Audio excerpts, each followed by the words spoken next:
Her demeanor was the first thing that tipped me off. You see, our daughter Joanne had come home in tears, leaning on Linda and me for comfort.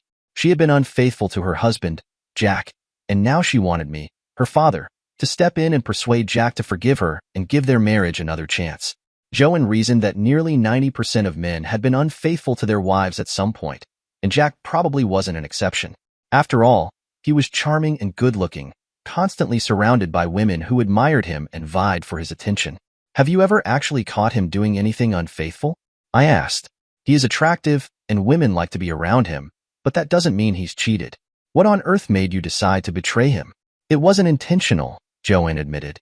We were at that party, and Jack had to leave early to deal with an issue at the factory. I had a bit more to drink than I should have, and when he said he wasn't coming back, he told me to get a ride home with one of my friends. And? The friend that took me home was Eric Turner, and he kept telling me how much he adored me. He started kissing me, and when we got to our driveway, he started feeling me up. It felt good, so I let him, and I guess I was a little drunk. I didn't know Jack was home already. The next thing I knew, Jack had flung the car door open and saw me without clothes. I was sitting on Eric's lap and he was. She stopped there. Joanne was crying and sobbing as she was telling us this.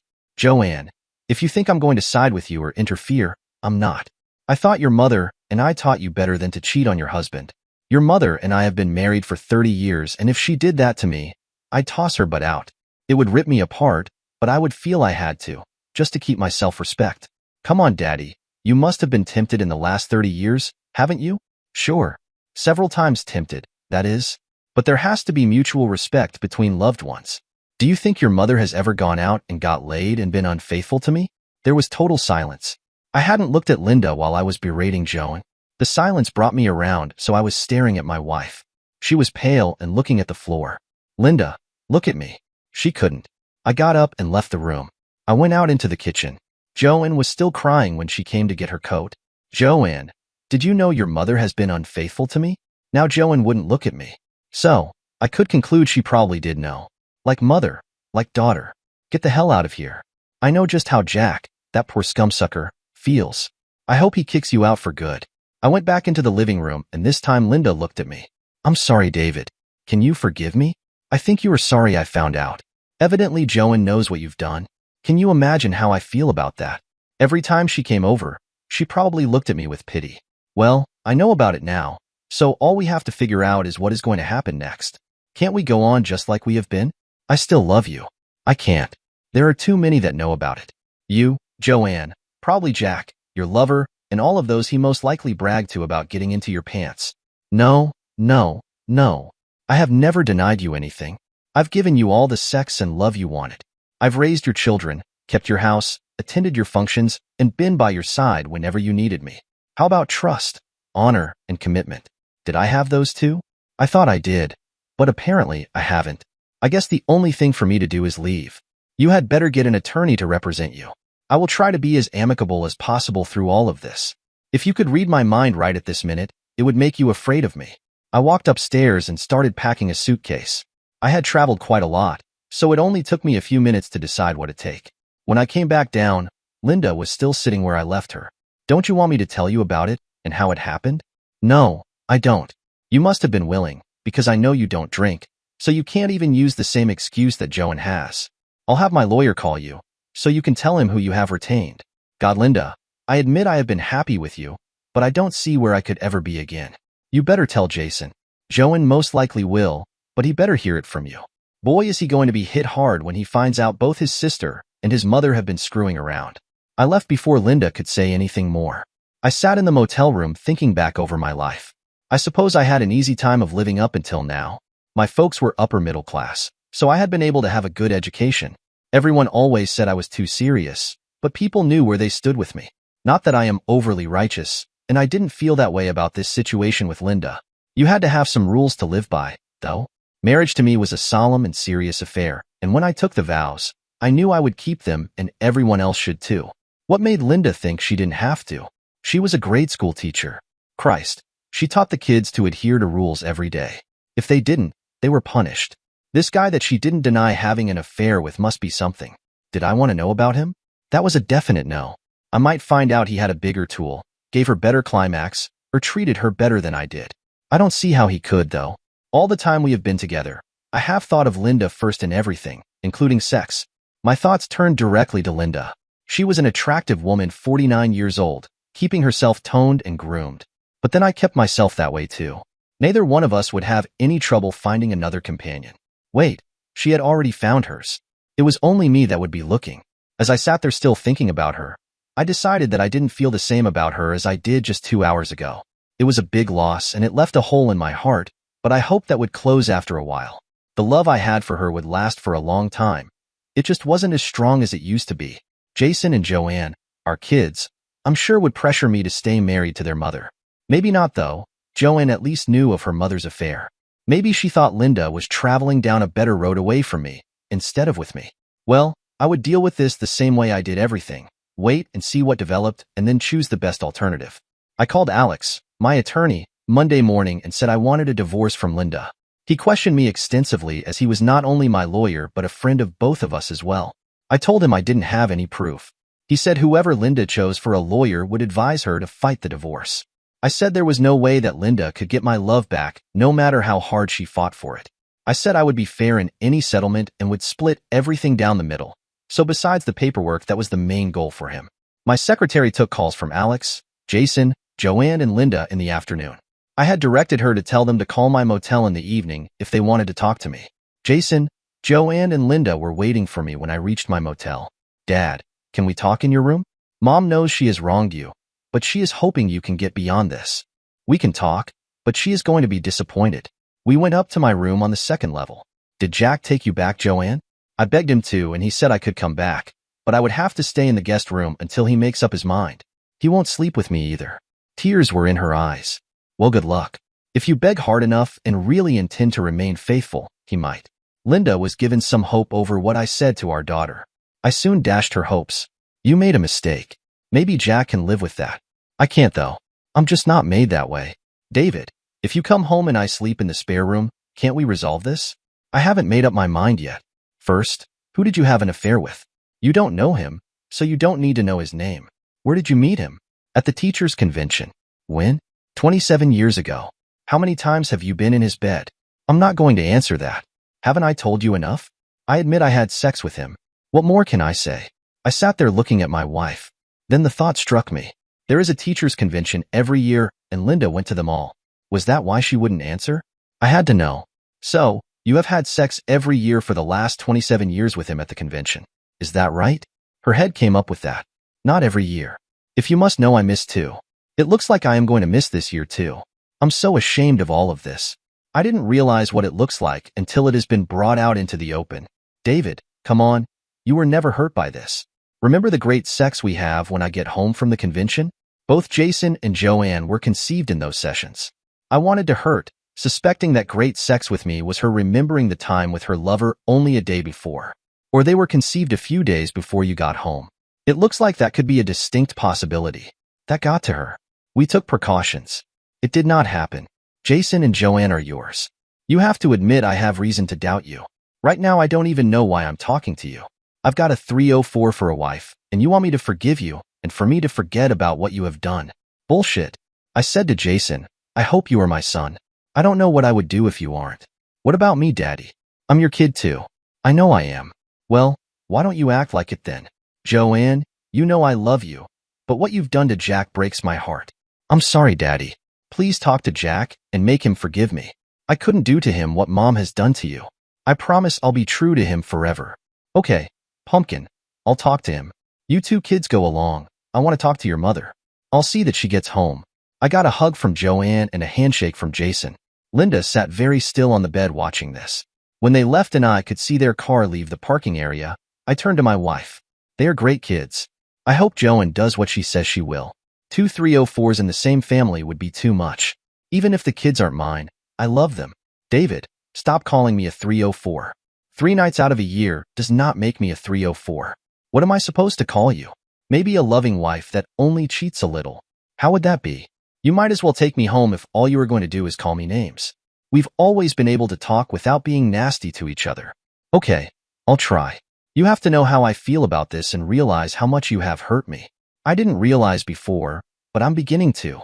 I was crushed when Joanne came and told me what she had done. She and Jason knew about me.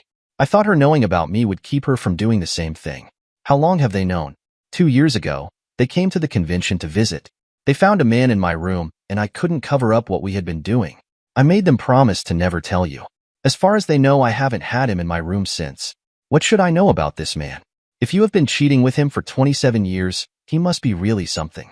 David, I was 22 at the time I met him. Teachers flirt just the same as any other group. He and I were flirting, and we both got too hot. It happened, and we had sex. This occurred the last night of the convention that year. I came home and you and I had wild sex. I found out shortly after that I was pregnant with Joanne. The next year I didn't go to the convention because Joanne was a baby. The year after that there was no question. I spent all 3 nights with him. I missed my monthly after I came home and Jason was born. I honestly don't know who the father is, but if you could see him, you would know both are yours. I didn't go to the convention the year Jason was born. I have been with him every year since. Why? What is the attraction? It isn't the actual being with him. It is the excitement as convention time gets closer. I'm going to be doing something that nobody would approve of. Nobody would expect it of me either. You didn't and the kids didn't, and they think I stopped when they caught me. Christ, last year I almost went wild when I thought you might come busting the door down, because maybe they squealed on me to you. I looked at this woman who I thought I knew so well. She just told me that I not only didn't have all of her body, but she was thinking about this lover of hers a good part of the year too. With me out of the picture, maybe it will be 10 times more exciting. Let's see. You've been in bed with him, 75 times in the last 20 or more years? You want me to forget all of that? Come on, get your coat. I will take you home. This is the end of us, isn't it? You are a good man, David. I'm truly sorry I haven't lived up to your expectations. You wouldn't know what it is like unless you have been in the same situation. I'm sorry you've missed that too. It makes you so much more alive. Linda was killing what love I had for her every time she opened her mouth. I looked at her with disgust. It didn't seem to bother her. Maybe she felt she wasn't a 304. I could think of other words that came to mind. Cheating 304. I talked to Jack about Joanne. I said I couldn't advise him. Once trust was gone in your wife, you might never get it back. I told him everything about his mother-in-law.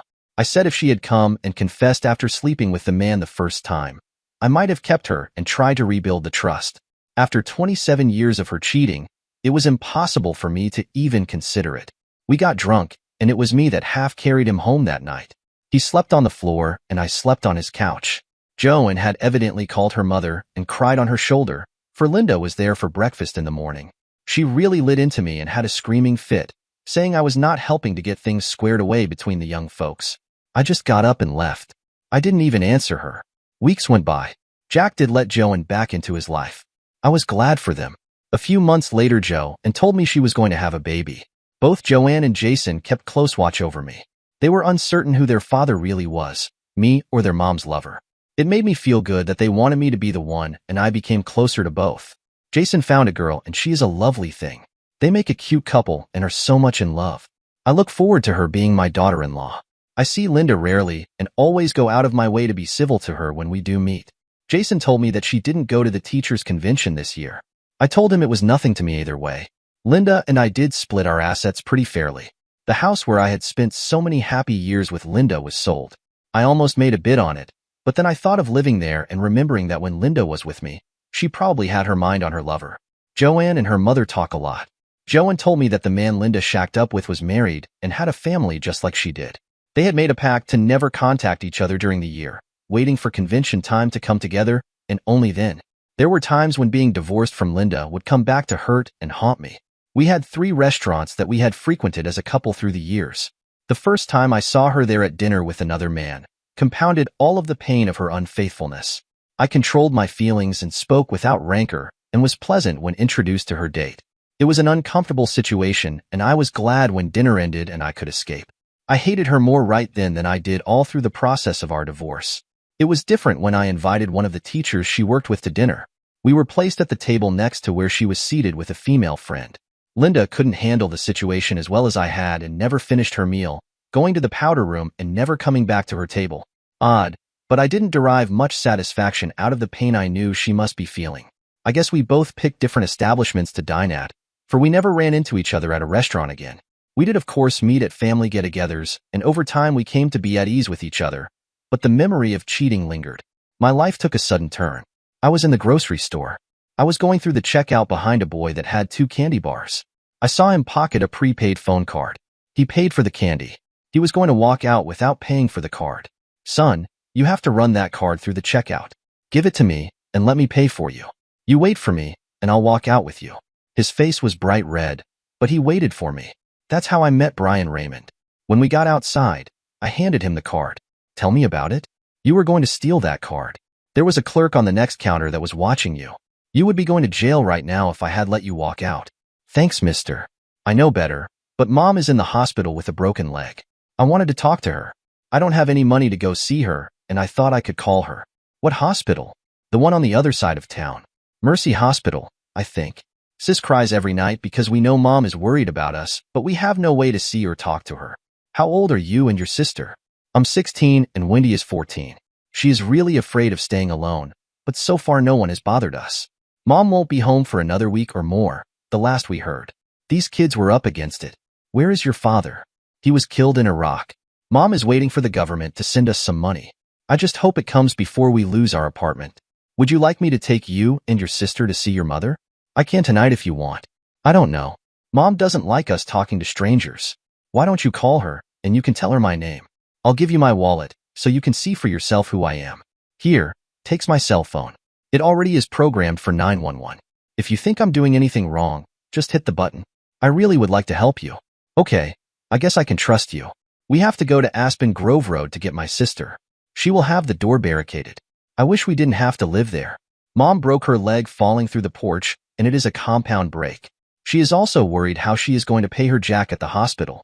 We found his sister Wendy, just as Brian said we would, with the door locked. Brian explained to her that his friend was going to take them to the hospital. Wendy was a shy little girl, just beginning to bud into womanhood. I thought back to when Jason and Joan were that age. How would they have coped with the dire situation that these kids found themselves in? Not well, I guessed. The two kids were quiet on the way to see their mother. I asked who rented the apartment to them. Brian said some management company handled the property. He didn't know who owned it.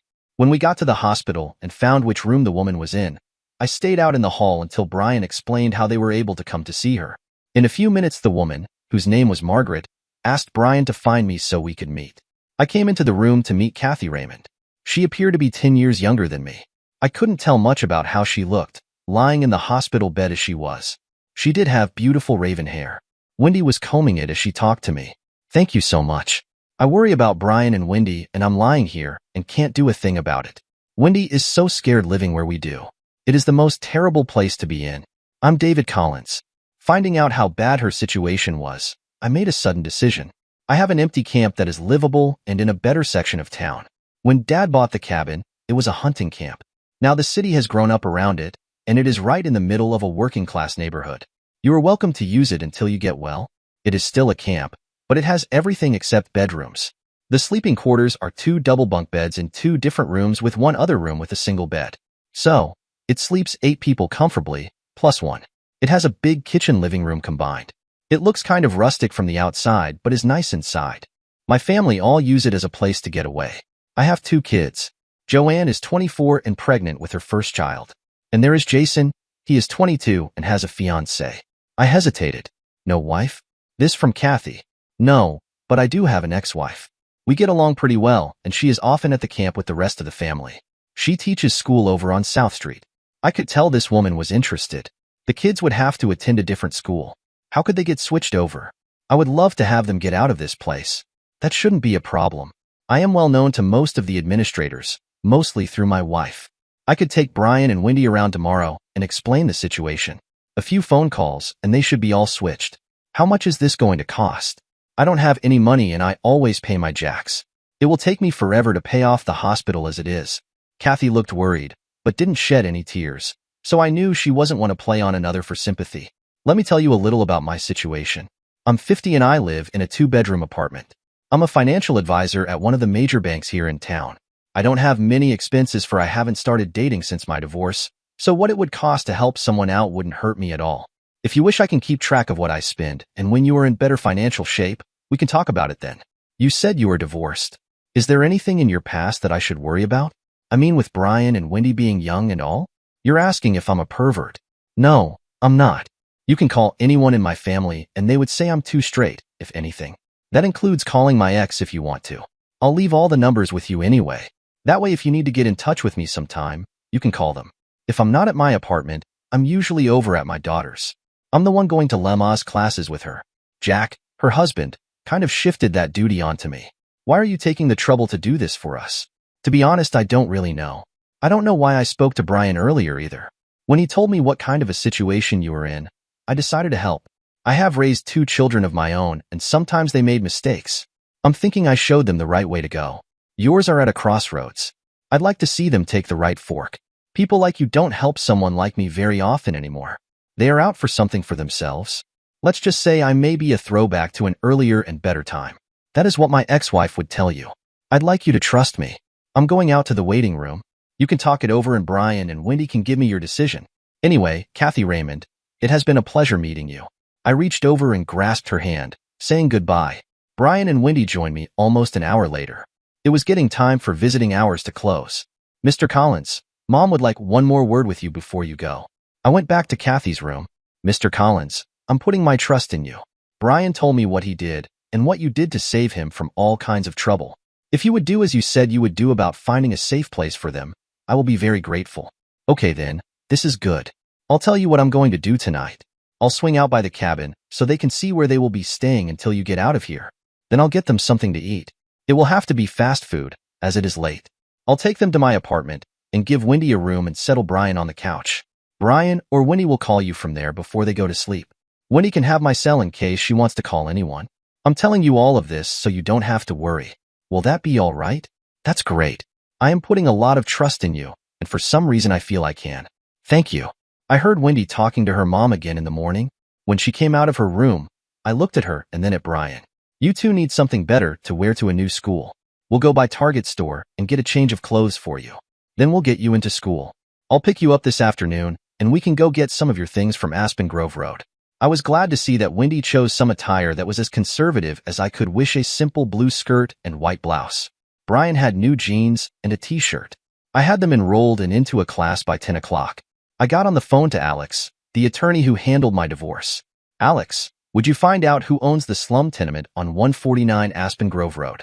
I gave Alex the story of the Raymonds. When you find out who owns the building, threaten them with a lawsuit if they don't pay Mrs. Raymond's hospital jack. She does have a good case. If that doesn't work, tell them that I will have the city health and fire inspectors in there and have the building condemned. They can balance that against one hospital jack.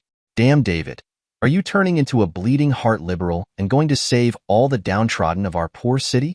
No, just one poor war widow with a couple of teenagers. I may have something else for you to do for her. It seems unreasonable that she should wait for the death benefit of her husband from the government. But that can wait for now. Okay, buddy, I'll see what I can do. Brian and Wendy came bouncing out of school looking for my car. I again handed Brian my cell to carry, and we headed for Aspen Grove Road to get some of their things to move to the cabin. The kids were excited about having a safe place to live again. They were also excited to think their mother wouldn't have to worry about them so much either. I promised to take them in again to see her tonight. I pulled my Impala up in front of the tenement. For a moment I wished I had brought Jason with me.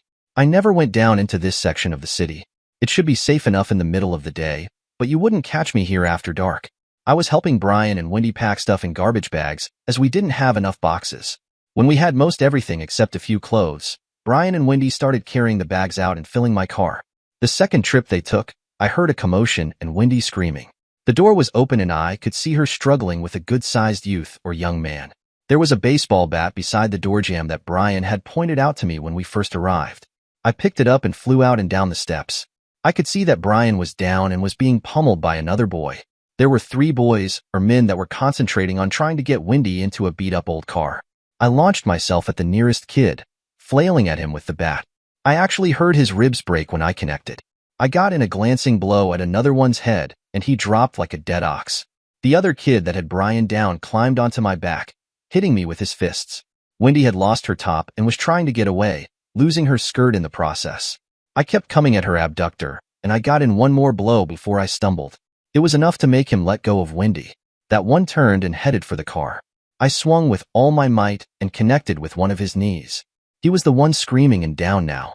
The boy that was riding my back figured that he had enough and scooted around and into the car as I stood up. He had one more thing to do. Evidently, he had a gun on the car seat, and as he pulled away, he fired out the window. I didn't go out immediately, but I went down. The bullet hit me in the right side. Wendy was screaming for someone to get the rescue squad and the cops. In just a few minutes, there was a police car pulling up. Wendy was crying over me. All she had on now was a skimpy bra and her panties. She was hugging me, and she had more blood on her than I did. I guess I passed out, for when I came to, a medic was working on me. He was smiling and telling me the wound wasn't life-threatening. The first thing I asked was for the police to call Jason Collins to come get my car and the 2 kids. If they couldn't get him, then call my son-in-law, Jack Thompson at the Acme factory, and have him do it. A neighbor volunteered to watch out for Brian and Wendy until one of my sons showed up. A cop said he would stick around too. I was transported to the same hospital where Kathy Raymond was. I was in the emergency room forever it seemed, and then I went into surgery. I woke up in ICU. A few minutes after that, Joanne came in. "You're crazy, Daddy." I couldn't believe it when Jack called me about what happened. "What were you thinking? Are Wendy and Brian okay? You are taking care of them, aren't you?" "Daddy, you didn't answer me, but yes, they are okay. Both of them are outside and can come in a minute. That Wendy is the sweetest little thing. Where on earth did you find her?" "Oh, I get around. She reminds me of you when you were that age, and she is in trouble, so I just had to step in. You are all grown up and soon going to have a baby, so I just had to start over. Look, after they see me for a few minutes, would you take them in to see their mother?" I promised I would, but after that gun battle, I can't. I tried to laugh, but it came out more as a groan. Levity was never my strong suit, and Joe didn't know what to make of it. Wendy came in with tears in her eyes and cautiously came up and kissed my cheek. "Mr. Collins, I'm so sorry you got shot, but you saved me from those boys. They have been trying to get to me forever. That is why I was so afraid to stay there." I talked to a newspaper reporter and told him all about what happened and how you saved me and Brian. He said it would be in the paper tomorrow. "Was that okay?" "Of course it is. Is my family taking care of you okay?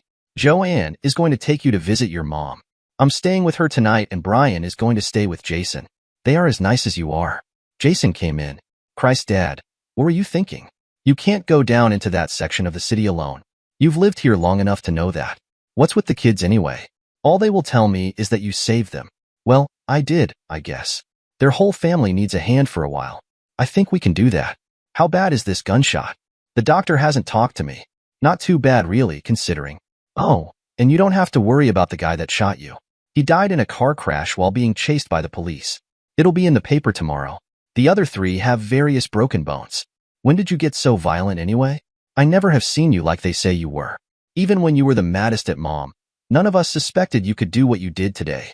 I thought of Joanne when I saw Wendy being manhandled. I like to feel I did what I had to know more. "Well, I'm sure you have. Boy, this is going to open Mom's eyes. You know Mom never thought you would divorce her. She thought she could talk you into keeping her, no matter what she did. Actually, she has more respect for you now than when you 2 were married. Bully for you anyway." Brian just came in and shook my hand. "Mr. Collins, I punched in 911 before I was knocked down. Was I right in doing that? You both did everything right. You both fought as hard as you could, and it paid off. Your mom is going to be proud of you." The staff came in and said I was ready to be moved to my room. I was settled in for the night. I still didn't know how bad my wound was. I knew it was bad enough before morning. I kept asking for painkillers, and then I was served breakfast, and that was hardly edible. They did give me some coffee. The doctor came in and said I was minus some rib bone. It was smashed so badly they had to take part of it out. There were no internal injuries except for some bruising. I would be on a normal diet by evening. The police were here to take my story. They said there was nothing I would be charged with, although I raised havoc and broke several bones with the bat. A newspaper reporter came in and asked if I would talk to him. I said I would, but didn't have much to say. He handed me a paper. Front page and center were this headline: "Hometown man saves teenage girl from abduction or worse." It was a long article. Most of the story was a quote from what Wendy told the reporter. She made me sound more of a god than the normal person I really am. There were quotes from the neighbors about how tough it was living in this section of town. Then there was some crime statistics listed. The photographer did even better. There was a full-page spread in the centerfold. He caught Wendy hugging me while I was unconscious. She was standing in her underwear with blood smeared from where she had hugged me. There was one of her crying while I was loaded into the ambulance. One shot was of Brian being treated by a medic for a bruise. There was a 3-shot montage of the 3 perps I had knocked down. The last picture on the page was of the crashed car of the one who shot me. I looked up at the reporter as he asked what I wanted to add. I didn't realize how tough it is to live in that section of our city until a couple of days ago.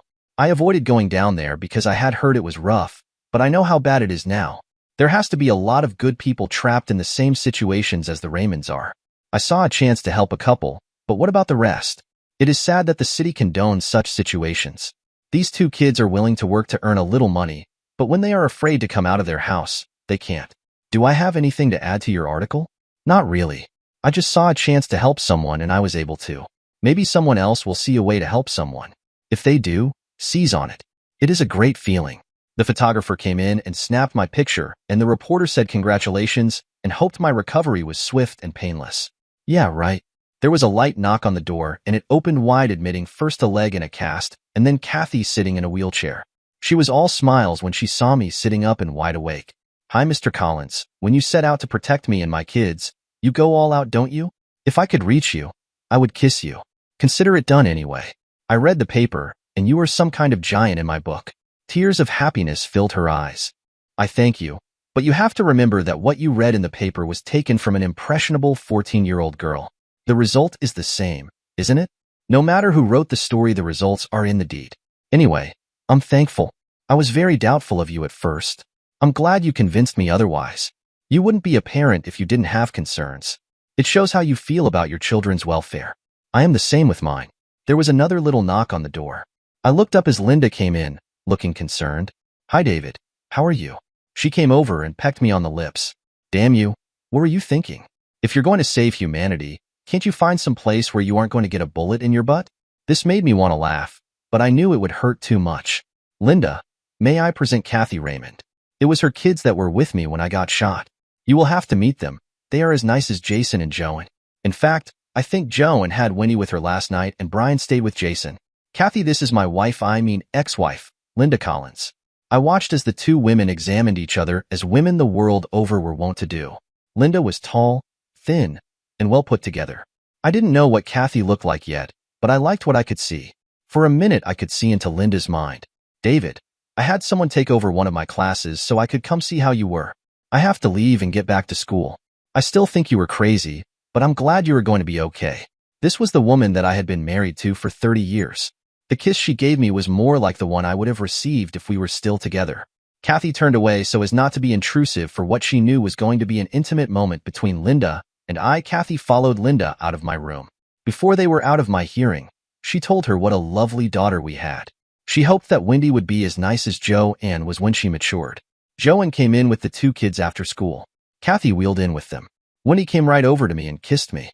Do I have to call you Mr. Collins? I would like to call you David. May I? I looked at Kathy. It is up to your mother. I am a little old for you to call me David, but Mr. Collins puts me off, so I will leave it up to her. If you call me David, then she will have to call me that too. How's that? Kathy laughed. Okay, all of us will call you David. Good. So, Winnie and Brian, how did it go in school today? Did anyone recognize you from the newspaper? Wendy colored up a little. Everyone knows what happened. Even the teachers that know you spoke to me. Some of the girls said they wished that happened to them, so they could get their picture in the paper. They just don't know how scared I was, or they wouldn't wish that. One of the upperclassmen came by and said I had a nice butt. He meant it as a compliment, or said he did when Brian threatened to slug him. I hope the kids forget all of this. I don't like to be the center of attention that much. They will, if you don't play it up, and then you will know your true friends. The ones that realize how bad it was for you. That is, how about you, Brian? How did your day go? About the same as Wendy's, I guess. The guys wanted to know how I was related to you. I said we weren't. You were just watching out for us. We needed someone because my dad was killed in the war. They think you are some kinds of hero, just like it said in the paper. I don't feel like a hero. I'm sure those kids that I hit with a bat and smashed up don't think I am either. Their parents won't think so, for the Jacks will be just one more burden on them. What about the boy that was killed? How bad must his parents feel? Am I sorry for what I did? No, I'm not, for it was a necessary thing to do. By the same token, I can feel bad for what I did. Can all of you understand that? Joanne had heard me speak like this many times, but these new friends didn't know me that well. It takes time to know the ins and outs of people when you first meet them, and then sometimes you never know everything either. Just look how I thought I knew everything about Linda. I couldn't have been more wrong. Joanne, has Jack been able to do everything I asked him to do? Yes. Good. That simplifies things for the Raymonds. This is what has been done. Kathy, you now have a new address and your things are all moved in. Joanne's husband got some of the men from the factory to get everything from your apartment and put it in the cabin. I think you will be comfortable there until things improve for you. Jason is going to take you kids shopping for food to stock the pantry. Get whatever you like and some staples like flour and sugar, etc. When you get out of here in a few days, you have a home to go to. Of course, the Collins may descend on you some weekends. That is what the bunk rooms are for. We have a great time there, and I don't see why we can't continue. I may even come out and recuperate for a week or so. 2 cripples are always better than 1. I wished I hadn't said that, for I made myself laugh and that hurt. That in turn made everyone laugh the harder. Does your ex-wife still come out there? Not often, but yes, she does, for she is still family. We are rarely there together, but she is always welcome. I looked at Kathy and continued. There were some issues that came up between Linda and myself. We decided as long as we couldn't resolve them, it was best that we divorce. We don't go around blaming each other, and I suppose we still have some love from the many years we were together. We haven't been apart that long for either of us to find someone else to love, but eventually that could happen. That's in the future, though. Alex, my lawyer, came in and spoke to me in the afternoon. Well, I have some good news for your woman in the other room. The management from the Tamarack tenement that housed her has agreed to pay the hospital Jack. She will have to sign a paper not to sue, and she will have to be responsible for her own therapy or rehabilitation. I think that is the best she can expect. Shall I go tell her? Sure. Her things have already been moved from Aspen Grove Road. She can now put the whole experience behind her, just as soon as she is discharged from here. Where is she staying? I thought she didn't have any money. How could she move? She would need at least $1,500 to find a place even halfway decent. You didn't lend her the money, did you? Nope. So far, I have had Jack move the 2 kids into the cabin with the stipulation that the bunk rooms are still available for us to use on weekends. She will be joining them. I assume you will be one of them. What has she got on you? Are you on the rebound from Linda and trying to buy her love? No, of course not. Look, I met the kids. I could see Joanne and Jason in them, and so I decided to do something about their situation. I met their mother and have seen her for about a total of 3 hours. There is nothing there. Well, I'm predicting there will be. I just hope Linda doesn't throw a monkey wrench into the mix. She still has a lot of feeling for you. I understand the 2 women have met already. Yeah, they were in here and I introduced them to each other. It seemed to go okay. I didn't see any claws from Linda, and Kathy doesn't know me well enough to fight her for me. You're scrambling my brain with all of this talk about women anyway. Get the hell out of here and go earn your pay. Alex was laughing as he left. Alex popped his head in my door as he was finished in the other room. She'll fight Linda for you now, after what you just did for her. David, my words. 3 days later, I was discharged and returned to my apartment. After all the attention, I was lonely. Being profusely thanked by Kathy about resolving the hospital Jack, I passed it off the best I could. I was embarrassed. She was so verbal. Finally, I asked her to please stop. Okay, I'll stop, but what I said is the way I feel. You can't stop that. 2 days later, Joanne said that Kathy had her hard cast removed and an air cast put on. She was still mostly confined to the wheelchair, but could be up and move around to some extent as long as she was careful. Her stay in the hospital was on a day-by-day basis. I spent the first night alone in my apartment, but the second night Brian and Wendy decided I needed company, so they were staying with me until their mom was able to move to the cabin. These kids were sharp and already had set their goals in life. Brian wanted to be a chef, and Wendy said she wanted to work with children in some form or other. After being asked if the people around the cabin ever needed a babysitter, she came home with a book from the library on babysitting and childcare. She pored over it all evening, and then had me ask the questions that were a test in the back. She answered everyone correctly. Brian followed Wendy in heading for the library, bringing home books from the chefs of the world. He even found one printed in German. I laughed at this, but he countered, "We spent 16 months in Germany with our dad while he was stationed there. I learned the language, so I have no problem reading the cookbooks. German food is usually heavy and coarse, but you never know where a chef is going to end up working. The more versatile you are, the more positions are open to you." The kids stayed with me until Kathy was ready to leave the hospital. All 3 of them begged me to go to the cabin with them, and I did for a short time. I was healing nicely and most of the pain had disappeared from my side. Linda was tall and well-toned. Kathy was short and cute with her dark hair and softer, more voluptuous body. She was carefree and open as well. Talked much more, but made sure a person was included in whatever she was thinking. When she sat on the couch with you while watching TV, she might say something like, "You don't mind if I lean on you, do you? It's more comfortable." You would know that there wasn't any sexual content in her remark, just that she wanted to be comfortable. I stayed a week and then returned to my apartment when I went back to work. I could have stayed away from my job longer, but I needed an excuse to have a break from being with Kathy. I was falling in love. Something that Alex had said was going to happen, and it did. The first night I was in the cabin, Kathy fell asleep while we were watching television and slowly leaned into me. The only comfortable position for me was to put my arm around her. When she woke up, she looked up at me and said, "It was nice waking up that way. I hope it didn't bother you." "No, I enjoyed having you next to me." I found out that Kathy was 8 years younger than I was, and there wasn't a serious bone in her body. Everything had a bright side, and she found it. I had taken some of her worries from her at the lowest point in her life. Now she was returning to her usual sunny self. Brian and Wendy put last month's mishaps behind them and paralleled their mother in enjoying life. I gloried in my stay that week. It was like I had gone back in time and was where I was when Joan and Jason were the same age as Brian and Wendy. I do declare it was more fun now than it had been then. Kathy was just a happier person than Linda, and it rubbed off on me and made me happier. I had other things to think about too. On occasion, Kathy had me massage the muscles on her lower leg. She was very careful to keep herself covered, but at times I had glimpses of her upper thighs. I felt like a dirty old man or an uncertain teenager depending on my mood of the moment. I had to leave for a while to get my head together. So as I say, I moved back to my lonely apartment. I couldn't keep away from the cabin though. The kids drew me back almost as much as Kathy did. Wendy always gave me a kiss on the cheek and Brian hugged me. He was a busy kid now that he was where he could find work. He was doing yard work around the neighborhood, and within weeks he had a list of clients and was having to turn down more. Not only that, every chance he got, he was trying out new recipes on his mother, sister, and me. If he was making something he thought I would like, he would call and say, "Supper's on." I looked forward to these times immensely. Wendy was the same. When the neighbors found out how serious she took her babysitting duties, she had to get a planner to take care of them all. I watched their grades, but I didn't have to, for they were always in the top 10% of their class. The family knew that I was most usually to be found at the cabin. I received a call from Linda one afternoon in my office. "David, are you going to be home in your apartment tonight?" "Yes, I suppose so." "Why?" "I'd like to come over and talk. Mostly about old times, I guess. I just don't see much of you anymore, that's all." "Sure, I'll be here. Do you want to come for dinner? We haven't had one together for a while. I'll put something in the broiler. You can bring me a bottle of wine and whatever you want for yourself. It'll be fun. I'll see you at 6:30. Is that too soon?" "That'll be just right." I met Linda and we kissed affectionately just like we used to when we were husband and wife. We busied about and soon ate. Linda had brought a bottle of fine red wine for me and a pop for herself. She also bought a cheesecake for dessert.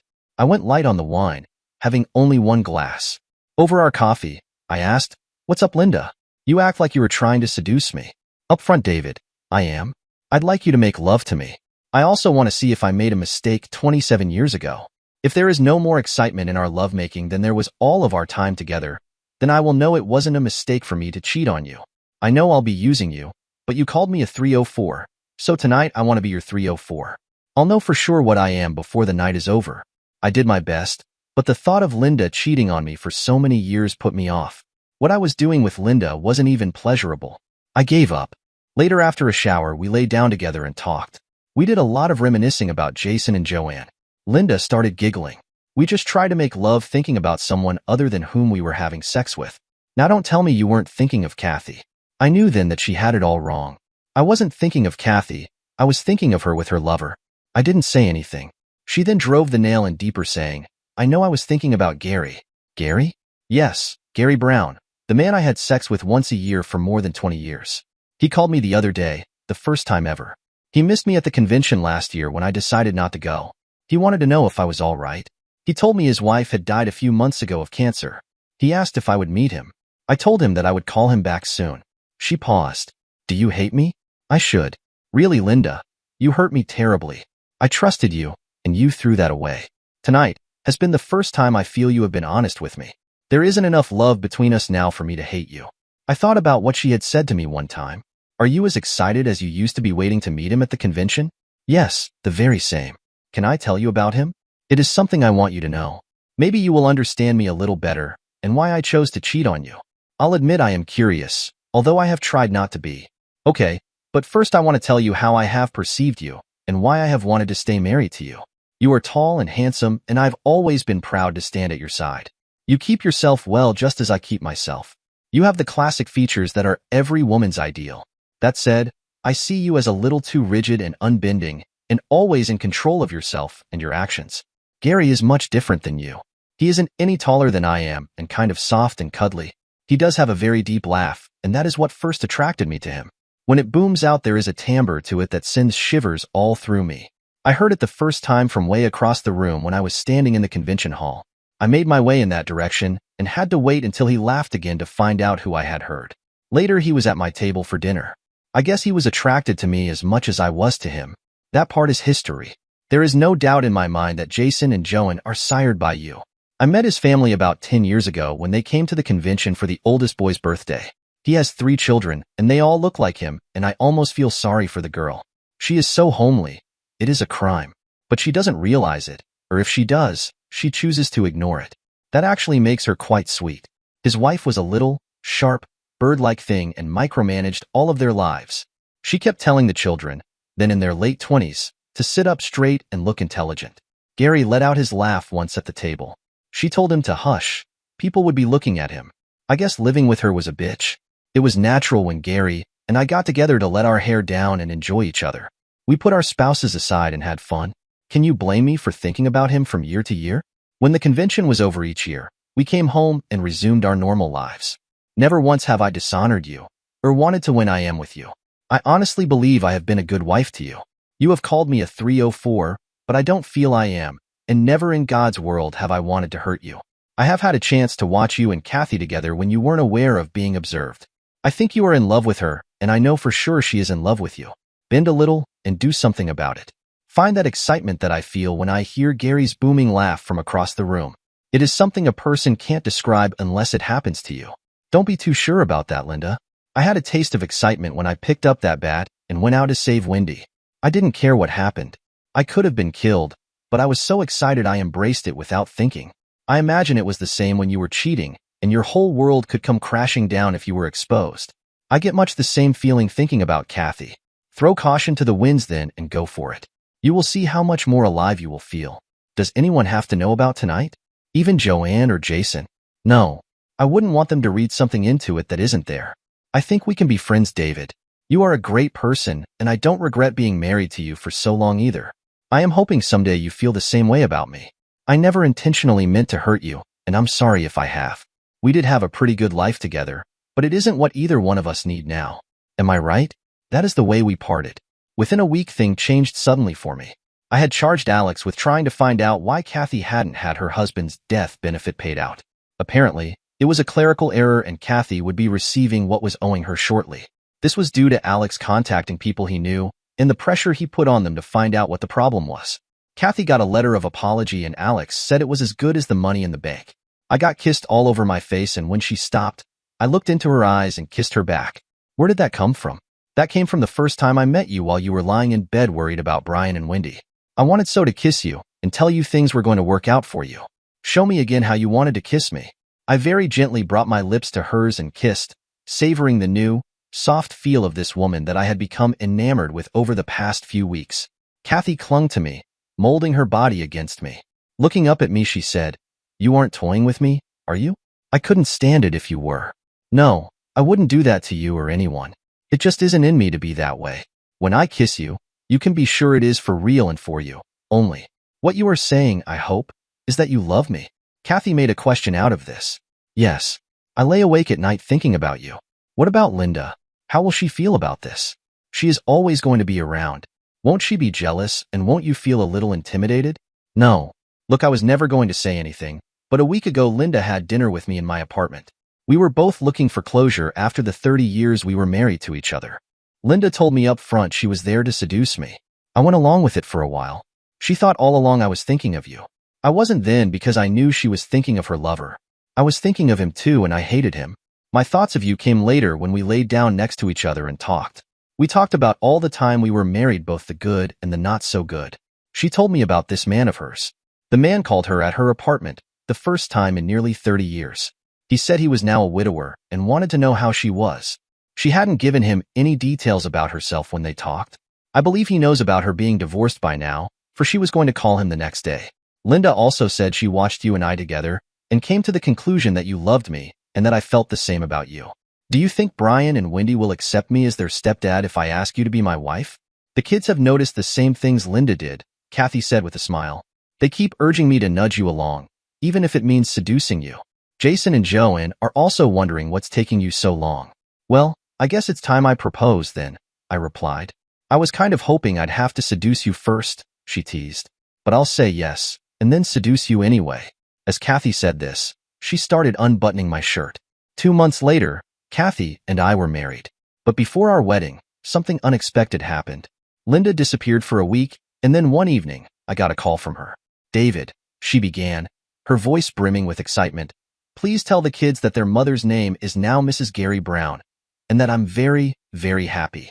Tell them, oh, hell, just tell them I'll be home at some point to explain everything. Goodbye, David. And with that, she hung up, leaving me to process her whirlwind announcement. You must be wondering why I was never angry at Linda, and why I let her tell her about her affair with such calm. Well, as I said before, there was no love left for her for me to be hateful towards her. Any emotion for her would just result in more pain for me. At times, violence and revenge does not help. You just need to walk away. Dear listeners, please share your thoughts in the comments section below, and don't forget to like, share, and subscribe.